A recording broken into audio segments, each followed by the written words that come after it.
Hello all, നിങ്ങളെല്ലാവരും NEET 2025 കഴിഞ്ഞ് of course സങ്കടപ്പെട്ടിരുന്നിട്ടായിരിക്കും ഈ വീഡിയോ കാണുന്നത് എന്നുള്ളതാണ്. പക്ഷേ നിങ്ങളുടെ അടുത്ത് തുടക്കത്തിൽ തന്നെ പറഞ്ഞു തുടങ്ങാനുള്ള കാര്യം എന്താണെന്ന് വെച്ചാൽ നിങ്ങളുടെ എല്ലാവരുടെയും മാർക്ക് കുറവായിരിക്കും. എവ്രിബഡി ഇൻക്ലൂഡിങ് നമ്മുടെ സ്റ്റേറ്റ് റാങ്ക് 1ൻ്റെ അടക്കം മാർക്ക് കുറവായിരിക്കും. But rank will be there എന്നുള്ളതാണ്. ഒരു പേടിക്കേണ്ട. റാങ്ക് നിങ്ങൾ മേടിച്ച് ശീലിച്ച ഒരു റാങ്ക് ഉണ്ട് നിങ്ങളുടെ ഇൻസ്റ്റിറ്റ്യൂട്ടുകളിൽ. ഡോപ്പയിലാണെങ്കിൽ ഡോപ്പയിൽ സ്ഥിരമായിട്ട് ടോപ്പ് മേടിച്ചുകൊണ്ടിരുന്ന ആൾക്കാർക്ക് നിങ്ങൾക്ക് എല്ലാവർക്കും റാങ്ക് ഉണ്ട്, നിങ്ങൾക്ക് എല്ലാവർക്കും സീറ്റ് ഉണ്ട്. ആൻഡ് നമ്മുടെ അവിടെ ഒരു ബോർഡർ ലൈനിൽ നിന്ന ആളുകൾക്ക് അടക്കം സീറ്റ് കൂടുതൽ കിട്ടുന്ന ഒരു ചരിത്രത്തിലേക്കാണ് നമ്മൾ പോകാനുള്ളത്. കാരണം എക്സാം വാസ് ഡിഫിക്കൽട്ട് എന്നുള്ളതാണ്. വൈ എന്നുള്ളൊരു കാര്യത്തിൻ്റെ ആൻസറിലേക്കാണ് നമ്മൾ പോവുക. സോ ഫസ്റ്റത്തെ പ്രസൻറ്റേഷൻ, ഫസ്റ്റത്തെ സ്ലൈഡിൽ എനിക്ക് നിങ്ങളായിട്ട് പങ്കുവയ്ക്കാനുള്ള സാധനം എന്ന് പറഞ്ഞാൽ നീറ്റ് 2024 നീറ്റ് 2025 തമ്മിലുള്ളൊരു വ്യത്യാസത്തിലായിരുന്നു. ഏറ്റവും പ്രധാനപ്പെട്ട വ്യത്യാസം നമുക്ക് കാണാൻ വേണ്ടി പറ്റുന്നത് ഈ ലെവൽ 1 അല്ലെങ്കിൽ ഈസി ക്വസ്റ്റിൻ്റെ കാര്യത്തിലാണ്. നമ്മൾ ഈ ലെവൽ 1 ക്വസ്റ്റ്യൻ എന്നുള്ള രൂപത്തിൽ എന്തിനാണ് പരിഗണിക്കാമെന്ന് വെച്ച് കഴിഞ്ഞാൽ വളരെ സിമ്പിളായിട്ട് ഒരുപാട് കാൽക്കുലേഷൻസോ സാധനങ്ങളോ ഒന്നും ഇല്ലാതെ തന്നെ നമുക്ക് അറിയുന്നത് വെച്ച് നേരിട്ട് ഉത്തരം എഴുതാൻ വേണ്ടി പറ്റുന്നതായിരുന്നു. ഡയറക്റ്റ് ആൻസേഴ്സ് ചെയ്യുന്ന ഉത്തരങ്ങളാണ്.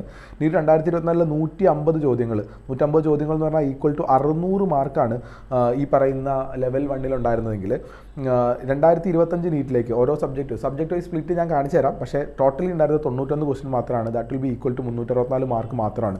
എന്ന് പറഞ്ഞു കഴിഞ്ഞാൽ ഒറ്റയടിക്ക് തന്നെ നമുക്ക് അവിടെ കാണാൻ വേണ്ടി പറ്റുന്ന ഒരു 150 മാർക്കിൻ്റെ വ്യത്യാസം ഇവിടെ ലെവൽ 1 ക്വസ്റ്റ്യൻ്റെ ഈസി ക്വസ്റ്റ്യൻ്റെ അടുത്ത് തന്നെ വന്നിട്ടുണ്ടെന്നുള്ളതാണ്. ഇത് എല്ലാവരുടെയും ഇൻക്ലൂഡിങ് ടോപ്പേഴ്സിൻ്റെ അടക്കം മാർക്ക് അത്ര കുറയുന്നുണ്ടാവുന്നത്. നമുക്കൊരു 100-150 മാർക്ക് കുറയും എന്നുള്ളതിന് ഇതിൻ്റെ അപ്പുറത്തേക്ക് വേറെ സാധനങ്ങളൊന്നും വേണ്ട. സോ ഡെഫിനറ്റ്ലി കട്ട് ഓഫ് നല്ല താഴേക്കാണ് വരാൻ വേണ്ടി പോകുന്നത്. കട്ട് ഓഫ് ഇതിൻ്റെ എൻഡിലേക്ക് ഞാൻ ഒരു വളരെ ഹോണസ്റ്റ് ആയിട്ടുള്ള, വളരെ ഒറിജിനൽ ആയിട്ടുള്ള, റിയൽ ആയിട്ടുള്ള കട്ട് ഓഫ് പറയുന്നുണ്ട്. നമുക്ക് കാണാൻ വേണ്ടി പറ്റും. ലെവൽ 2ൻ്റെ ക്വസ്റ്റ്യൻസ് ഈ വെറും 27 ക്വസ്റ്റ്യൻ ആയിരുന്നു അവിടെ ഉണ്ടായിരുന്നെങ്കിൽ ലെവൽ 2ൻ്റെ അളവ് ഭയങ്കരമായിട്ട് കൂടിയിട്ടുണ്ട്. ലെവൽ 1ൻ്റെ അളവ് വല്ലാതെ കുറഞ്ഞു എന്ന് പറയുമ്പോൾ തന്നെ ലെവൽ 2ൻ്റെ അളവ് 27 നിന്ന് 70 ഏകദേശം ഇരട്ടിയിലധികമാണ്. ഒരു 250% എന്നൊക്കെ പറയാൻ വേണ്ടി പറ്റും ഇൻക്രിമെൻറ്റ് ചെയ്തിട്ടുണ്ടായിരുന്നത്. ആൻഡ് ലെവൽ 3 ക്വസ്റ്റ്യൻസ് കഴിഞ്ഞ പ്രാവശ്യം നമുക്ക് 180 വെറും 3 മാത്രം കഷ്ടമുള്ളത് ചെയ്താൽ മതിയായിരുന്നെങ്കിൽ ഇത്തവണ അത് വല്ലാതെ കൂടി ഭയങ്കരമായിട്ട് ലെവൽ 3ൻ്റെ അളവ് കൂടിയിട്ട് ചെയ്തിട്ടുണ്ട്. ഈ 19 ക്വസ്റ്റ്യൻ്റെ പകുതിയോളം ലെവൽ 3 കോൺട്രിബ്യൂട്ട് ചെയ്തിരിക്കുന്നത് ഫിസിക്സിൽ നിന്ന് തന്നെയാണ്. സോ ഫിസിക്സിൽ ഇത്രയും ക്വസ്റ്റ്യൻസ് ചെയ്യാൻ വേണ്ടി നോക്കിയപ്പോൾ ഉണ്ടാകുന്ന സമയനഷ്ടം, ബാക്കി കാര്യങ്ങളൊക്കെ വെച്ചിട്ട് നമുക്കറിയാലേ ഒരു ലെവൽ 3 ക്വസ്റ്റ്യൻ വളരെ ടൈറ്റ് ആയിട്ടുള്ളൊരു ക്വസ്റ്റ്യൻ നമ്മൾ അപ്രോച്ച് ചെയ്ത് അത് ചെയ്യാൻ വേണ്ടിയിട്ട് നോക്കുമ്പോൾ നമുക്ക് വരുന്ന ഒരു ബ്രെയിൻ ട്രെയിൻ ഉണ്ട്. എനർജി നഷ്ടമാവുന്നതും സമയം നഷ്ടമാവുന്നതും നമുക്കത് കിട്ടാത്തതിൻ്റെ ഒരു നിരാശയും മൈൻഡ് സെറ്റിലുള്ള ഡിഫറൻസ് ഒക്കെ വെച്ചിട്ട് ഈ 19 ക്വസ്റ്റ്യൻ കാരണം തന്നെ ഈ 91 ക്വസ്റ്റ്യനിൽ പല ക്വസ്റ്റ്യൻസ് ആൻസർ ചെയ്യാനും പറ്റില്ല. 91 ശരിയാക്കേണ്ടതായിരുന്നു നമ്മൾ. പക്ഷേ ശരിയാക്കണം അല്ലെങ്കിൽ ശരിയാക്കാൻ പറ്റുന്നൊരു ഉറപ്പോ സാധനങ്ങളോ നിങ്ങൾക്കില്ല എന്നുള്ളതാണ്. സെയിം ഡേറ്റേൻ്റെ ഒരു ഗ്രാഫിക്കൽ റെപ്രസെൻറ്റേഷനാണ് നിങ്ങൾക്ക് വേണ്ടിയിട്ട് ഇവിടെ വെച്ചിട്ടുള്ളത്. ഈ നിറത്തിൽ, ഈ ബ്ലൂ നിറത്തിൽ, ഒരു കടും ബ്ലൂ നിറത്തിൽ നീറ്റ് 2024 ഡേറ്റ ആണെങ്കിൽ ഈസി ക്വസ്റ്റ്യൻ നിങ്ങൾക്ക് കാണാൻ വേണ്ടി പറ്റും. ഇത്ര ഈസി ക്വസ്റ്റ്യൻ ഉണ്ടായിരുന്നു. ആ ഈസി ക്വസ്റ്റ്യൻ ഉണ്ടാവും വല്ലാതെ കുറഞ്ഞു. നമുക്കറിയാൻ വേണ്ടി പറ്റും. ദിസ് ആൻസർ വാസ് 150ൽ നിന്ന് ഏകദേശം 91ലേക്കാണ് ഡ്രോപ്പ് ചെയ്തത്. ഈ ലെവൽ 2 ക്വസ്റ്റ്യൻസ് ഇവിടെ വെറും 27 ക്വസ്റ്റ്യൻ ആയിരുന്നെങ്കിൽ ഇവിടെ 70 ക്വസ്റ്റ്യനോളം ലെവൽ 2 ക്വസ്റ്റ്യൻ ആയിട്ട് മാറി. ഇവിടെ 3 ക്വസ്റ്റ്യൻ ഉണ്ടായിരുന്നത് 19 ക്വസ്റ്റ്യൻ ആയിട്ട് മാറുകയാണ് ചെയ്തിട്ടുണ്ടായിരുന്നത്. So there is A huge difference. So what will happen, ഇതിൻ്റെയൊക്കെ ഒരു റിസൾട്ട് എന്താണെന്ന് ചോദിച്ചു കഴിഞ്ഞാൽ there is only one answer. നിങ്ങളുടെ മാർക്ക് വല്ലാതെ കുറയും. ഡെഫിനറ്റ്ലി മാർക്ക് വല്ലാതെ കുറയും. ഇതിൻ്റെ സങ്കടത്തിലാണ് നിങ്ങൾ ഉണ്ടാവുക. പക്ഷേ സന്തോഷിക്കാനുള്ള വകുപ്പാണ് ഞാൻ നിങ്ങളോട് പറയുന്നത്. Rank will be there. Rank സ്റ്റേബിളായിട്ട് തന്നെ നിൽക്കുന്നുള്ളതാണ്. നിങ്ങൾക്ക് എങ്ങനെയാണോ കിട്ടിക്കൊണ്ടിരുന്നത് അതേപോലെ തന്നെ. സോ മാർക്ക് താഴേക്ക് പോയി കഴിഞ്ഞാൽ റാങ്കിന് ഒരു മാറ്റം ഉണ്ടാവില്ല. ഇനി റാങ്കിന് മാറ്റം വരുവാണെങ്കിൽ റാങ്ക് ഒരു പൊടിക്ക് മേളിലേക്ക് പൊങ്ങുക മാത്രമേ ചെയ്യാം. നമുക്ക് അഥവാ കിട്ടേണ്ടിയിരുന്ന റാങ്കിനേക്കാൾ കുറച്ച് ബെറ്റർ റാങ്കിലേക്ക് പോവുക ചെയ്യുന്നുള്ള കാര്യം. നമുക്ക് ഇനി ഈ വർഷത്തെ സബ്ജക്റ്റ് അനാലിസിസിലേക്ക് കടക്കാം. സബ്ജക്റ്റ് അനാലിസിസിലേക്ക് നോക്കുന്ന സമയത്ത് ഫസ്റ്റ് തിങ് ഫിസിക്സ് ആണ്. നമുക്കറിയാം ഫിസിക്സ് ആണ് നമ്മളെ ഏറ്റവും കൂടുതൽ ഞെട്ടിച്ച അല്ലെങ്കിൽ ഇങ്ങനെ ഇടങ്ങേറാക്കിയ സബ്ജക്റ്റ് എന്ന് പറയുന്ന സാധനം ഫിസിക്സ് ആണ്. ഫിസിക്സിനകത്ത് നമുക്കറിയാൻ വേണ്ടി പറ്റും എത്രയൊക്കെ ബുദ്ധിമുട്ടുകൾ ഉണ്ടായിരുന്നു എന്ന് പറഞ്ഞാലും ഫിസിക്സിന് ലെവൽ 1 ക്വസ്റ്റ്യൻ്റെ അളവ് 31% ഉണ്ടായിരുന്നു. ഏകദേശം 19 ക്വസ്റ്റ്യൻ്റെ അടുത്തായിരുന്നു ഫിസിക്സിലെ ലെവൽ 1 ക്വസ്റ്റ്യൻ്റെ അളവുണ്ടായിരുന്നത്. ഞാൻ ടേബിളിലേക്ക് പോവാം. 19 ക്വസ്റ്റ്യൻ ആയിരുന്നു ഉണ്ടായിരുന്നത്. ആൻഡ് ബാക്കിയുള്ള ക്വസ്റ്റ്യൻസിൽ ഏകദേശം 24 ക്വസ്റ്റ്യനോളം ഇതായിരുന്നു. ലെവൽ 3 ക്വസ്റ്റ്യൻസ് 10 നമ്മൾ ഫിസിക്സിൻ്റെ ഉള്ളിൽ നിന്ന് നമുക്ക് കാണാനുണ്ടായിരുന്നു. ഈ 10 ലെവൽ 3 ക്വസ്റ്റ്യൻസ് നിങ്ങൾ അതിന് ഇമ്പാക്റ്റ് എത്രത്തോളം ആയിരുന്നു എന്ന് വെച്ച് കഴിഞ്ഞാൽ വലിയ ക്വസ്റ്റ്യൻസ് ആയിരുന്നു. ലോങ് ക്വസ്റ്റ്യൻ, വളരെ ലെങ്തി ആയിട്ടുള്ള ക്വസ്റ്റ്യൻസ്. നമുക്ക് 1 പേജോ 2 പേജോ ഇരുന്ന് സോൾവ് ചെയ്താൽ പോലും നമുക്ക് ഉത്തരം കിട്ടാത്ത തരത്തിലുള്ള ക്വസ്റ്റ്യൻസ് ആയിരുന്നു. ഈ 10 ക്വസ്റ്റ്യൻസ് ആണ് നമ്മുടെ ടോട്ടൽ ബയോളജിനെയും കെമിസ്ട്രീനെയും അടക്കം ആൻസർ ചെയ്യുന്നതിൻ്റെ എബിലിറ്റിനെ ഇൻഫ്ലുവൻസ് ചെയ്തിട്ടുണ്ടാവുക. So it is a very very significant നമ്പറാണ്. കെമിസ്ട്രിയിലേക്ക് നോക്കുന്ന സമയത്ത് കെമിസ്ട്രി തമ്മിൽ വളരെ എളുപ്പമുള്ള സബ്ജക്റ്റ് ആയിരുന്നു. ലെവൽ 1 ലെവൽ 2 ഏകദേശം 21 ഈക്വൽ ആയിട്ടാണ് വന്നത്. ലെവൽ 3ൻ്റെ അളവ് 3 എന്നുള്ള രൂപത്തിലേക്കുള്ള നമ്പർ ഓഫ് ക്വസ്റ്റ്യൻസ് മാത്രമേ കെമിസ്ട്രിയിൽ വന്നിട്ടുള്ളൂ. സോ ബെറ്റർ സ്കോറിങ്, ഏറ്റവും കൂടുതൽ സ്കോർ ചെയ്ത പെർസെൻറ്റേജ് വൈസ് ബെറ്റർ സ്കോർ ചെയ്ത സാധനം കെമിസ്ട്രി ആണ് ദാൻ ബയോളജിനേക്കാളും കൂടുതൽ ചെയ്തിട്ടുണ്ടായിരുന്നു. അതും NCERT ഉള്ളിൽ നിന്നും ഓർഗാനിക് പോലും അല്ലെങ്കിൽ ന്യൂമറിക്കൽസ് പോലും അല്ലാതെ കുഴക്കാതെയാണ് കെമിസ്ട്രി ചോദിച്ചിട്ടുണ്ടായിരുന്നത്. ഓൺലി 3 ക്വസ്റ്റ്യൻസ് ലെവൽ 3, അതിൻ്റെ അപ്പുറത്തേക്കില്ല. റിപ്പീറ്റഡ്ലി ഫാക്കൽറ്റീസിൻ്റെ കൂടെ ഇരുന്ന് ചെക്ക് ചെയ്തതിന് ശേഷം, ഇത് ആക്ച്വലി ഈ റിപ്പോർട്ട് തയ്യാറാക്കിയത് നമ്മളല്ല, സബ്ജക്ട് എക്സ്പേർട്സ് ആയിട്ടുള്ള ആൾക്കാരാണ്. അവരുടെ കൂടെ ഇരുന്നിട്ട് റിപ്പീറ്റഡ് ആയിട്ട് 3-4 പ്രാവശ്യം ചെക്ക് ചെയ്തതിന് ശേഷമുള്ള ഡേറ്റയാണ് നിങ്ങളുടെ മുന്നിൽ പ്രസൻറ്റ് ചെയ്യുന്നുണ്ടാവുക. അടുത്ത സാധനം ബയോളജിയാണ്. ബയോളജി ഓൾസോ നമ്മൾ വിചാരിച്ചിരുന്ന പോലെ അത്ര പാവമായിട്ടല്ല ഇരുന്നത്.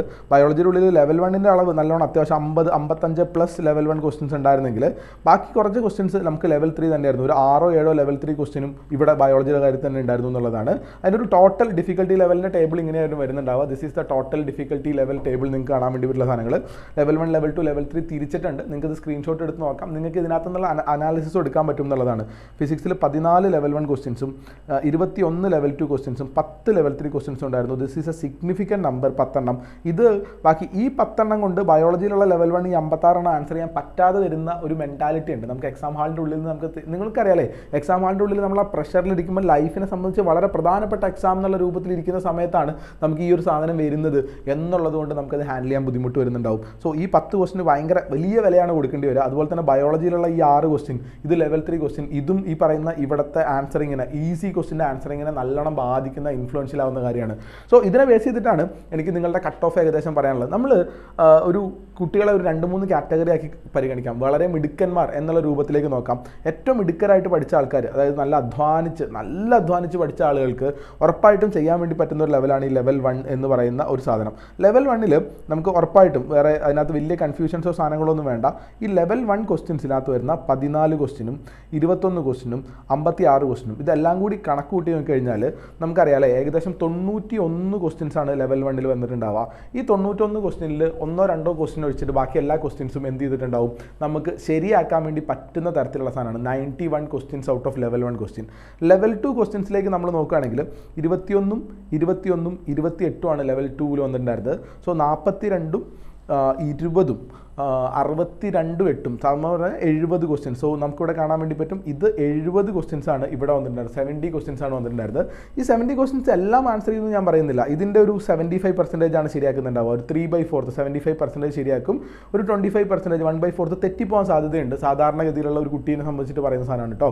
ആൻഡ് ഈ പറയുന്ന ലെവൽ 3 സാധനങ്ങളൊന്നും ആൻസർ ചെയ്യാൻ വേണ്ടി പറ്റില്ല. എസ്പെഷ്യലി ഫിസിക്സിൻ്റെ ലെവൽ 3 വളരെ ടഫായിരുന്നു. നമുക്ക് തൊടാൻ വേണ്ടിയിട്ട് വളരെ ബുദ്ധിമുട്ടുള്ള ക്വസ്റ്റൻ ആയിരുന്നു. അപ്പോൾ എക്സെപ്ഷണലി ടാലൻറ്റഡ് ആയിട്ടുള്ള ആൾക്കാർ, അല്ലെങ്കിൽ എക്സെപ്ഷണലി കൺസെപ്ച്വലി വളരെ സ്ട്രോങ് ആയിട്ടുള്ള ആൾക്കാർക്ക് മാത്രമാണ് ചെയ്യാൻ പറ്റുന്നുണ്ടായിരുന്നത്. So I am not calculating, ഈ ക്വസ്റ്റൻ കാൽക്കുലേറ്റ് ചെയ്യുന്നില്ല. കെമിസ്ട്രിയുടെ ഈ ലെവൽ 3 ഇതും അധ്യാപകർ പറഞ്ഞത് തെറ്റാൻ തന്നെ സാധ്യതയുണ്ടെന്നുള്ളതാണ്. ആൻഡ് ബയോളജിയുടെ ഉള്ള ക്വസ്റ്റൻ, ഈ 6 ക്വസ്റ്റനിൽ നമ്മളുടെ പെഡിഗ്രി അനാലിസിസ് എന്നുള്ള ക്വസ്റ്റൻ ചെറിയൊരു ഔട്ട് ഓഫ് NCERT പോലെ ഫ്രട്ടേണൽ ട്വിൻസ് എന്ന് പറഞ്ഞ ഒരു ക്വസ്റ്റൻ വന്നിട്ടുണ്ടായിരുന്നു.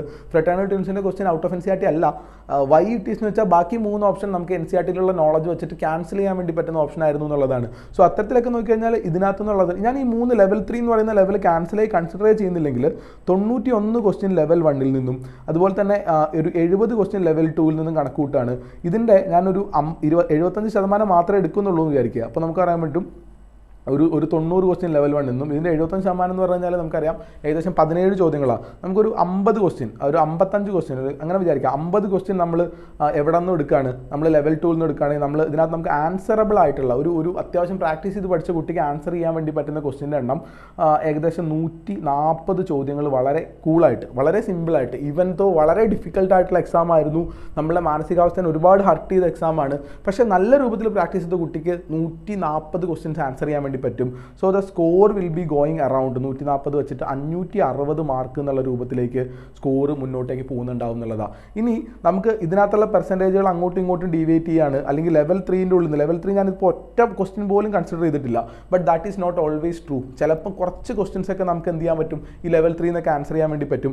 അതിനെ ബേസ് ചെയ്തിട്ട് ഞാൻ നിങ്ങളുടെ അടുത്തൊരു കട്ട് ഓഫ് പോലത്തെ ഒരു സാധനം പറയുകയാണെങ്കിൽ, ഇത് വളരെ ഹോണസ്റ്റ് ആയിട്ടുള്ള സാധനമാണ്. നിങ്ങൾക്ക് എല്ലാവർക്കും അറിയേണ്ട ഒരു കാര്യം, കഴിഞ്ഞ വർഷം നീറ്റ് 2024 ഏകദേശം ഇതേ സമയത്ത്, ഇപ്പോൾ ഞാൻ ഈ വീഡിയോ ഷൂട്ട് ചെയ്യുന്നത് രാത്രി 11:30-ക്കാണ്, ഏകദേശം ഇതേ സമയത്ത് ഒരു 11:30-11:45 കൂടിയിട്ട് ഞാൻ 2024 കട്ട് ഓഫ് പ്രെഡിക്റ്റ് ചെയ്തിട്ട് ആ വീഡിയോ ഇപ്പോഴും കിടക്കുന്നുണ്ട്. കഴിഞ്ഞ മെയ് 5 രാത്രി 11:45 ഡോപ്പയുടെ ഇതേ ചാനലിൽ പോയിട്ടുള്ള ലൈവ് ചെക്ക് ചെയ്താൽ കാണാൻ വേണ്ടി പറ്റും. അന്ന് ഞാൻ പറഞ്ഞത് 660 മാർക്ക് വരും എന്നുള്ളതായിരുന്നു.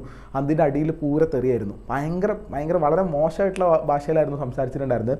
But that doesn't matter. നമുക്ക് റിയാലിറ്റി സാധനങ്ങൾ പറയണം എന്നുള്ളത് തന്നെയാണ്. ഞാൻ മേളിൽ നിങ്ങളെ കാണിച്ചു തന്നിട്ടുണ്ടായിരുന്നു എങ്ങനെയാണ് ഞാൻ ഈ 560 എന്നുള്ള കാൽക്കുലേഷനിൽ ലെവൽ 1 ലെവൽ 2 മാത്രം വെച്ചിട്ട് എത്തിയത് എന്നുള്ളൊരു സാധനത്തിനകത്ത് ലെവൽ 3 എന്നുള്ള ഒന്നോ രണ്ടോ ക്വസ്റ്റ്യൻ്റെ കോൺട്രിബ്യൂഷൻ കൂടി ഞാൻ പരിഗണിച്ച് കഴിഞ്ഞ് കഴിഞ്ഞാൽ എനിക്ക് കണക്കൂട്ടാൻ വേണ്ടി പറ്റുന്ന ഒരു സാധനം, ഒരു നമ്പർ പറയാം. ലെവൽ 1 ആൻഡ് ലെവൽ 2, ലെവൽ 1 ക്വസ്റ്റ്യൻസും ലെവൽ 2 ക്വസ്റ്റ്യൻസും വെച്ച് കഴിഞ്ഞാൽ ഒരു അത്യാവശ്യം പഠിച്ച കുട്ടികൾ സുഖമായിട്ട് ഒരു 560+ മാർക്ക് സ്കോർ ചെയ്യുന്നുണ്ടാവും. ആൻഡ് ലെവൽ 3 എന്നുള്ള ഒരു ചെറിയ കോൺട്രിബ്യൂഷൻ, വളരെ ചെറിയ കോൺട്രിബ്യൂഷൻ കൂടി വെച്ച് കഴിഞ്ഞാൽ I can tell you like 560, 570, അതുപോലെ 580 ഈ ഒരു റേഞ്ചിലായിരിക്കും നമ്മുടെ കട്ട് ഓഫ് വരുന്നതെന്നാണ്. ആൻഡ് മൈ ബോയ് അല്ലെങ്കിൽ എൻ്റെ ഒരു സാധനം ഇതിനകത്തുള്ള സാധനം എന്ന് പറഞ്ഞാൽ it will be like 570 around എന്നുള്ളതായിരിക്കും ഇനീഷ്യൽ അസസ്മെൻറ്റിൽ വരുന്ന ഒരു സാധനം. 570 അറൗണ്ട് എന്നുള്ളതായിരിക്കും ഇത് സാധനം വരുന്നത്. ഇത് it's purely about Kerala cut off. കേരളത്തിനെ പറ്റിയിട്ടാണ് സംസാരിക്കുക. കേരളം ഇറ്റ്സ് റിലേറ്റീവ്ലി ഹൈ കോമ്പറ്റേറ്റീവ് ആണ്, വളരെ ഹൈ കോമ്പറ്റേറ്റീവ് ആയിട്ടുള്ള സ്ഥലമാണ് കേരളം. കേരളത്തിലും രാജസ്ഥാനിലൊക്കെയാണ് എത്രയും കോമ്പറ്റീഷൻസ് നടന്നുകൊണ്ടിരിക്കുന്നുണ്ടാവുക. ഓൾ ഇന്ത്യ കട്ട് ഓഫ് ഇതിൻ്റെയും താഴേക്കായിരിക്കും ഉണ്ടാവുക. സോ ഐ ഫീൽ ലൈക്ക് ഒരു 545 അല്ലെങ്കിൽ ഒരു 540 അല്ലെങ്കിൽ ഒരു 550 ഒക്കെ മാർക്കുള്ള ആളുകൾക്ക് ഓൾ ഇന്ത്യയിൽ എവിടെയെങ്കിലും സീറ്റ് ഉണ്ടാവുന്നുള്ളത് ചരിത്രത്തിൽ, മെഡിക്കൽ എൻട്രൻസിൻ്റെ ചരിത്രത്തിലുള്ള ഏറ്റവും വലിയ അല്ലെങ്കിൽ ഏറ്റവും കുറഞ്ഞ കട്ട് ഓഫ് ആയിരിക്കും എന്നുള്ളതാണ് ഈ വർഷത്തെ സാധനം പറയുന്നുണ്ടാവുക. സോ നമ്മളിപ്പോൾ ഒരു 500-ലൊക്കെ മാർക്കുള്ള ആളുകളൊന്നും ആരും വിഷമിക്കുകയോ വേറെ കാര്യങ്ങളൊന്നും വേണ്ട. ഇതിപ്പോൾ ഇന്ന് ഈവനിങ്ങിൽ ഇരുന്നിട്ട് ഇത് കുട്ടികളുടെ നമുക്ക് ഇപ്പോൾ അവൈലബിൾ ആവുന്ന കുട്ടികളുടെ ഡേറ്റയും എക്സാമിൻ്റെ ഓരോ ക്വസ്റ്റിൻ്റെയും ഡിഫിക്കൽട്ടി ലെവലാണ്. നമ്മളെന്താ ചെയ്തത്, ഓരോ ക്വസ്റ്റിനും ഇരുന്നിട്ട് ഏത് കാറ്റഗറിയിലാണ് ആ ക്വസ്റ്റ്യൻ വരിക എന്നുള്ള രൂപത്തിൽ ക്വസ്റ്റ്യൻസിനെ കാൽക്കുലേറ്റ് ചെയ്തിട്ടാണ് നമ്മൾ ഈ ഒരു സാധനം നമ്മൾ സെറ്റ് ചെയ്ത് വെച്ചിട്ടുള്ളത്. സോ ഒരു all India cut off will be like ഒരു 540, 545, 550 റേഞ്ചിലായിരിക്കും നമ്മളുടെ ഓൾ ഇന്ത്യ കട്ട് ഓഫ് വരുന്നത് എന്നുള്ളതാണ് പറയാനുള്ളൊരു കാര്യം. ഏറ്റവും പ്രധാനമായിട്ട് നമ്മൾ മനസ്സിലാക്കേണ്ട കാര്യം എന്താണെന്ന് വെച്ചാൽ, ഇപ്പോൾ ഇനി അടുത്ത വർഷത്തേക്ക് റിപ്പീറ്റ് ചെയ്യാനുള്ള കുട്ടികളോടാണ് പറയാനുള്ളത്, നല്ല ഇൻറ്റൻസ് ആയിട്ടുള്ള പഠനം ആവശ്യമാണ്. നല്ല ഇൻറ്റൻസ് പഠനം, കുത്തി ഇരുന്ന് പഠിക്കണം. വളരെ ഇതായിട്ട് നമ്മൾ സെൽഫ് സ്റ്റഡി അല്ലെങ്കിൽ എന്തിൻ്റെ കൂടെ ഇരുന്ന് പഠിക്കുക, അങ്ങനത്തെ രൂപത്തിലേക്ക് നമ്മൾ ഫോക്കസ് ചെയ്യാതെ നമ്മൾ ഒരു പർപ്പസിന് വേണ്ടിയിട്ട് 1 ഇയർ ഒറ്റയടിക്ക് ഡെഡിക്കേറ്റ് ചെയ്തിരുന്നിട്ട് അങ്ങനെ ഇരുന്ന് പഠിച്ചിട്ട് വേണം നമുക്ക് റിസൾട്ട് ഉണ്ടാക്കിയെടുക്കുക എന്നുള്ളതാണ്. ഓൺ ദ ഗോയിൽ ഞാൻ നിങ്ങളോട് പറയുന്നൊരു കാര്യമാണ്, നമ്മളുടെ ഡോപ്പർ റെസിഡൻഷ്യൽ ബാച്ചസിലേക്കുള്ള അഡ്മിഷൻ ടെസ്റ്റ് വരുന്ന മെയ് 10 അടുത്ത ശനിയാഴ്ചയാണ് നമ്മൾ ഷെഡ്യൂൾ ചെയ്തിട്ടുള്ളത്. അഡ്മിഷൻ ആൻഡ് സ്കോളർഷിപ്പ് ടെസ്റ്റാണ്. നമ്മൾ ഇങ്ങനെയാണ് കൊള്ളുന്നത്, ഡോപ്പർ റെസിഡൻഷ്യൽ സ്ക്രീനിങ് ടെസ്റ്റ് എന്നുള്ളതാണ് ടെസ്റ്റിൻ്റെ പേര്. സ്ക്രീനിങ് ടെസ്റ്റ് എന്നുള്ളതാണ്. ഡിഫറെൻ്റ് ആയിട്ടുള്ള ഓഫ്ലൈൻ സെൻറ്റേഴ്സ് വഴിയുണ്ട്. ബാക്കി ഡീറ്റെയിൽസ് നിങ്ങൾ അറിയിക്കുന്നുണ്ടാവും. You can join there. So the cut off will be according to അവർ പ്രഡിക്ഷൻ വിൽ ബി 545, ഒരു 550, ഒരു 555 ആ റേഞ്ചിലേക്കായിരിക്കും നമ്മളുടെ കട്ട് ഓഫ് നിൽക്കുന്നുണ്ടാവുക. So that we can expect from today, അല്ലെങ്കിൽ ഇന്നത്തെ നമ്മളുടെ പെർഫോമൻസ് വെച്ചിട്ട് നമുക്ക് മനസ്സിലാക്കാൻ വേണ്ടി പറ്റുന്ന സാധനമാണ്. സോ നമ്മൾ ചെയ്യാനുള്ള കാര്യങ്ങൾ ചെയ്തു, ഹാപ്പി ആയിട്ട് മുന്നോട്ട് പോവുക. ആൻഡ് ഈ ഒരു വീഡിയോയുടെ പേരിൽ നമ്മൾ ഇനിയിപ്പോൾ നിങ്ങൾ എങ്ങനെയൊക്കെ പറഞ്ഞു കഴിഞ്ഞാലും that is not a problem. Why because എന്ന് പറഞ്ഞാൽ റിയൽ ആയിട്ട് എൻട്രൻസിൽ എന്താ നടക്കുക എന്നുള്ളൊരു കാര്യം നിങ്ങളായിട്ട് അറിയിക്കുക എന്നുള്ളതാണ് നമ്മുടെ ഒരു റെസ്പോൺസിബിലിറ്റി ഉണ്ടാവുക. So thank you so much for watching. നിങ്ങളുടെ അഭിപ്രായങ്ങൾ, നിങ്ങളുടെ നിർദ്ദേശങ്ങൾ, ബാക്കി കാര്യങ്ങൾ എന്ത് ചെയ്യാൻ വേണ്ടി പറ്റുമെന്ന് വെച്ചാൽ you can put on your comments and definitely നമ്മൾ റീഡ് ചെയ്യുന്നുണ്ടാവും. ആൻഡ് റെലവൻ്റ് ആയിട്ടുള്ള കാര്യങ്ങൾക്ക് ഡയറക്റ്റ്ലി റിപ്ലൈ ചെയ്യുന്നുണ്ടാവും. So see on another video. ഈ എൻട്രൻസ് ആയിട്ട് ബന്ധപ്പെട്ട്, സ്കോറായിട്ട് ബന്ധപ്പെട്ട്, അലോട്ട്മെൻ്റ് ആയിട്ട് ബന്ധപ്പെട്ട്, എങ്ങനെ ഒരു മെഡിക്കൽ കോളേജിൽ അഡ്മിഷൻ എടുക്കുന്നു എന്ന് ബന്ധപ്പെട്ട് ഒരുപാട് കാര്യങ്ങൾ ഈ ചാനലിൽ പബ്ലിഷ് ചെയ്യാറുണ്ട്. ചാനൽ സബ്സ്ക്രൈബ് ചെയ്ത് വെച്ച് കഴിഞ്ഞാൽ നിങ്ങൾക്ക് അതെല്ലാം കിട്ടുന്നതായിരിക്കും. So all the best. See on the next video. By.